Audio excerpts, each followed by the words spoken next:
Hi everyone, welcome to my channel. ఈరోజు సెషన్లో degree బీకామ్కి సంబంధించినటువంటి ఫస్ట్ ఇయర్ సెమ్ 2 బిజినెస్ లా important questions గురించి మనం ఇప్పుడు డిస్కస్ చేద్దాం. టోటల్ మీకు యూనిట్ 1 to 5కి సంబంధించినటువంటి అన్ని లాంగ్ అండ్ షార్ట్ క్వశ్చన్స్ అన్ని ఇంపార్టెంట్వి మాత్రమే ఇక్కడ ఇవ్వడం జరుగుతుంది. ఓకే, సో ఇందులోంచి కూడా మీరు చాయిస్ తీసుకోవద్దు, ఇవి కంపల్సరీ నేర్చుకోవాల్సినవి. ఓకే, సో ఫస్ట్ చూడండి, నేను కంప్లీట్ ఆన్సర్స్ని డిస్ప్లే చేస్తున్నాను. మీ స్క్రీన్ షాట్ తీసి ఒకటేసారి కంప్లీట్ ఆన్సర్ని చదువుకునేలాగా మీకు డిస్ప్లే చేస్తున్నాను. ఓకే, ఫస్ట్ వన్ చూస్తే డిఫైన్ కాంట్రాక్ట్. ఓకే, కాంట్రాక్ట్ గురించి డిఫైన్ చేసి దాని ఎసెన్షియల్ ఎలిమెంట్స్ అండ్ ఫీచర్స్ కూడా రాయమన్నారు. సో యాక్చువల్గా కాంట్రాక్ట్ అంటే ఏంటి? ఒప్పందం. ఇద్దరి మధ్యలో ఉండే లీగల్ అగ్రిమెంట్ ఉంటుంది చూసారా, దాన్నే ఒప్పందం అనేసి అంటారు. నథింగ్ బట్ కాంట్రాక్ట్, ఇద్దరి మధ్యలో ఒక కాంట్రాక్ట్ అన్నమాట. సో ఇలాంటి కాంట్రాక్ట్స్ అన్నింటికి కూడా ఖచ్చితంగా లీగల్ బైండింగ్ అనేది, అగ్రిమెంట్ అనేది ఉంటుంది. సో దీనికి సంబంధించినటువంటి ఎసెన్షియల్ ఎలిమెంట్స్ 9 ఉన్నాయి. చూడండి ఒకసారి. ఆఫర్ అండ్ యాక్సెప్టెన్స్ ఒకటి, intention of creative legal relations, lawful consideration, competency of parties, free consent, law of full object, certainty of terms, possibility of performance, not expressly declared void. Okay, so దీని features కూడా ఇక్కడే ఉన్నాయి. So ఇవి compulsory side headings రాయండి, లోపల matter మీరు ఓన్గా రాసిన ఏం కాదు. నెక్స్ట్ క్వశ్చన్ చూస్తే explain consideration.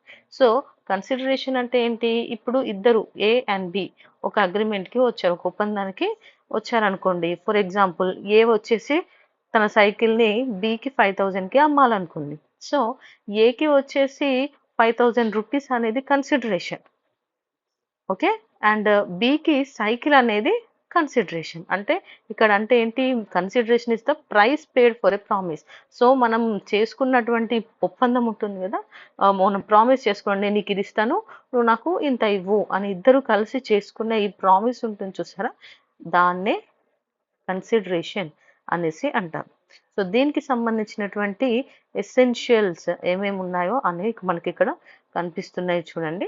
Okay, and next one వచ్చేసి what is discharge of contract, explain various modes of discharge of contract. So contract, discharge of contract అంటే ఏంటి? So when the rights and obligation of the parties అయిపోతాయి అనమాట. ఇద్దరి మధ్యలో ఉన్న ఒప్పందం ఉంటుంది చూసారా, ఇక ఇద్దరి మధ్యలో ఎలాంటివి లేకపోతే దాన్ని డిశ్చార్జ్ ఆఫ్ ఏ కాంట్రాక్ట్ అంటారు. Nothing but termination. ఇద్దరి మధ్యలో జరిగే ఆ ఒప్పందాన్ని మనం టర్మినేట్ చేయడమే దాన్ని డిశ్చార్జ్ ఆఫ్ కాంట్రాక్ట్ అనేసి అంటారు. ఇందులో మోడ్స్ ఆఫ్ డిశ్చార్జెస్ ఉన్నాయి చూడండి. డిశ్చార్జ్ బై పర్ఫార్మెన్స్ కావచ్చు. For example, A agrees to cell A book to be for 500, అంటే ఏ బికి 500 రూపీస్ తీసుకొని ఒక బుక్ని ఇవ్వడానికి ఒప్పుకున్నాడు. ఏం చేస్తాడు? డెలివర్ చేస్తాడు బుక్ని. బి ఏం చేస్తాడు? డబ్బులు ఇస్తాడు. సో దీంతో ఇక్కడ ఇద్దరి మధ్యలో ఉన్నటువంటి కాంట్రాక్ట్ అనేది, ఒప్పందం అనేది ఎండ్ అయిపోతుంది. సో దీన్నే discharge of contract by performance అనేసి అంటారు. Next discharge by mutual agreement, అంటే ఇద్దరు అగ్రిమెంట్తోని క్యాన్సిల్ చేసుకోవడం. మళ్ళీ discharge by impossibility of performance, అంటే నథింగ్ బట్ పర్ఫార్మెన్స్ అనేది కుదరదు, మనకు జరగదు, ఇది మనతో అయ్యేది కాదు, ఇద్దరు అనుకుంటారు కానీ చెయ్యలేము అనుకున్నప్పుడు దాన్ని డిస్ట్రాయ్ ఆర్ టర్మినేట్ చేయడం అనమాట. Discharge by lapse of time. So ఒకవేళ టైం పీరియడ్ ఎక్స్పైర్ అయిపోయినా కూడా దాన్ని discharge of time, lapse of time అంటారు. Next discharge by operation of law, అంటే ఒక కాంట్రాక్ట్ అనేది ఒక ఎండ్కి రావడం అనమాట. అంటే ఎవరైనా చనిపోవడం కానీ ఇట్లాంటివి జరిగినప్పుడు దాన్ని ఎండ్ చేయడంని ఆపరేషన్ ఆఫ్ లా అంటారు. Next discharge by breach of contract. So breach of contract అంటే ఇద్దరు పార్టీస్ ఉంటారు కదా, అందులో ఒకరు రెఫ్యూజ్ చేసినా అది ఆటోమేటిక్గా అదేంటి బ్రీచ్ చేయడం అనేసి అంటారు కాంట్రాక్ట్ని. ఓకే, సో ఇందులో కూడా 2 టైప్స్ ఉన్నాయి, యాక్చువల్ అండ్ యాంటిసిపేటరీ బ్రీచ్ అనేసి. నెక్స్ట్ క్వశ్చన్ వచ్చేసి objectives and significance of information technology act 2000. So IT act 2000 ప్రకారం ఆబ్జెక్టివ్స్ అండ్ సిగ్నిఫికెన్స్ ఏంటో ఇక్కడ నేను ఆల్రెడీ డిస్ప్లే చేశాను చూడండి. ఇవి లాంగ్ క్వశ్చన్స్. ఇంకా లాస్ట్ లాంగ్ క్వశ్చన్ వచ్చేసి types of breach of contract, types of valid contract. So what is a breach of contract అనేది నేను ఆల్రెడీ కంక్లూషన్లో ఇచ్చాను. సో దాన్నే మీరు స్టార్టింగ్లో కూడా రాసుకోవచ్చు. రాసుకొని బ్రీచ్ ఆఫ్ కాంట్రాక్ట్ గురించి రాసి కింద టైప్స్ గురించి ఎక్స్ప్లెయిన్ చేయొచ్చు. నెక్స్ట్ ఇవి వచ్చేసి short questions. Offer and acceptance, rules of communication of offer, revocation of offer and acceptance, next communication of acceptance, digital signature and e governance. So ఇవి వచ్చేసి unit 1కి సంబంధించినటువంటి ఇంపార్టెంట్ క్వశ్చన్స్. సో నెక్స్ట్ ఇంకా మనం unit 2కి సంబంధించినటువంటి important questions చూద్దాం. So ఇందులో వచ్చేసి long questions, explain the role of no consideration no contract అనేది చాలా important question. And next one వచ్చేసి difference between sales and agreement to sell, ఇది కూడా చాలా important question. And next one వచ్చేసి what is consumer right under consumer protection act, third question. And fourth question వచ్చేసి unfair trade practices గురించి అడుగుతున్నారు.